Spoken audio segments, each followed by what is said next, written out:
Hello everyone, and welcome to our channel. You can't help but feel sad when you walk through the ruins of Pompeii.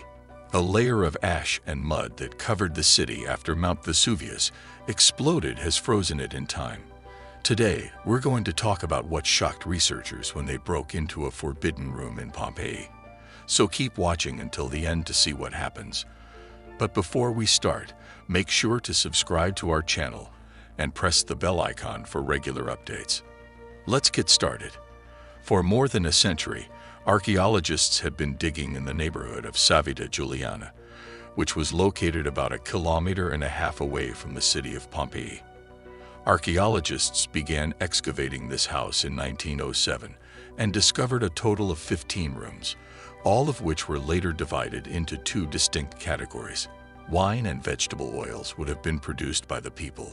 Savita Juliana is a fascinating spot that can teach us a lot about ancient Roman society. But there's a problem. Looters have covertly tunneled into the site and stolen valuable artifacts. The outcomes are without a doubt fascinating, despite the fact that they are not ideal.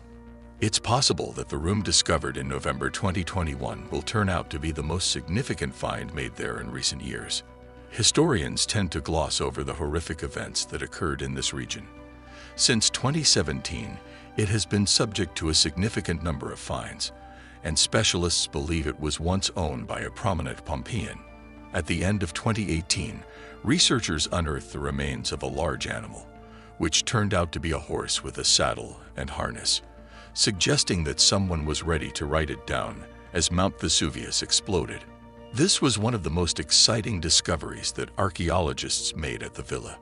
Researchers speculated that this location once housed other artifacts, but that they were removed at some point in the past. Plaster was used to pack the heart and ash casing around the horse, a method that dates back several centuries. After this, the ash settled, and they were able to discern the outline of the animal as it was immediately before the ash covered it. 2 years after the discovery of the third horse at the villa, archaeologists made another stunning discovery there when they unearthed 2 human skeletons.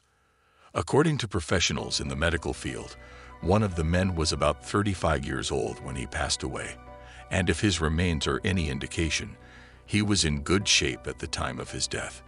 The researchers noted how robust his bones were, particularly in his torso.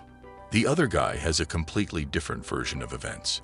The second individual was much younger, perhaps around 22 years of age, and his bones, particularly his spine, were in poor condition.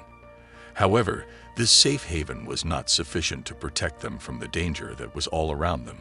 According to Asana, who spoke to Reuters, the males passed away from thermal shock, as evidenced by their hands and feet being locked together. Although it seemed clear that these 2 men should be found guilty, their punishments were not the end of their financial troubles. Just keep on going to this home in Savita Juliana as depicted in March 2021, when a spectacular chariot decorated with fancy engraved metal was found in amazing shape, which is actually very astonishing. The chariot was found at this location.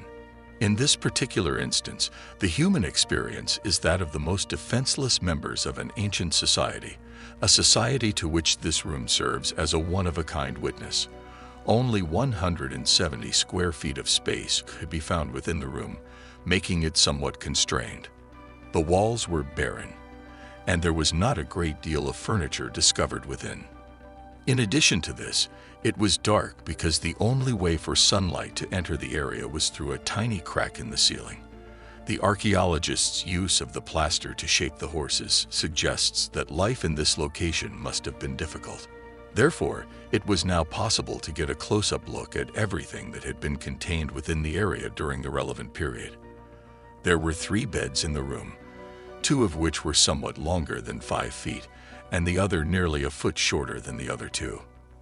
The timber frames, ropes, and cloth coverings were the only consistent features across the 3. The archaeologists also discovered a number of additional containers along the room's perimeter, as well as a few more hidden beneath the bedheads. They have a theory that the people who lived here before utilized the latter vessels to store whatever possessions they had available to them at the time. The fact that the chambers were incredibly claustrophobic and uncomfortable struck a chord with Zastrogal to a significant degree. He was unable to conceal his feelings of compassion in a press release, which the Guardian newspaper subsequently rendered into English. It was obvious that Zastrogal was pleased to tell the story of the slaves who had lived in this room. The affluent Romans called Pompeii home, but what about the rest of the population? This room, at long last, provides a look into the harsh realities that slaves in ancient Pompeii were forced to face in order to survive. If this room is any indication of their living conditions, they were confined, unpleasant, and without many comforts, while their masters were able to indulge in a wide variety of pleasures. The ruins of Pompeii have already shown scholars a great deal about life in that doomed city right up until the moment it was wiped out, including the kind of foods that people ate and the rites that they participated in. In a statement that was released after the discovery of the slave room, the minister said that this incredible new discovery of Pompeii demonstrates that today the archaeological site has become the most desirable visitor destinations in the world. Because of this incredible new discovery, our knowledge of the routine activities of the ancient Pompeians has increased, particularly in regard to a component of society about which very little is known even to this day. That can't be found anywhere else in the world. In spite of the fact that Pompeii is, in many respects, very dissimilar to a contemporary city, Massimo Sana, writing in Smithsonian Magazine in 2019, noted that there are, in fact, some striking similarities. The history of Pompeii is never completely finished. That's it for today. What do you think about this incredible discovery? Let us know in the comments section. Please like and share our videos. Don't forget to subscribe to our channel and press the bell icon for regular updates.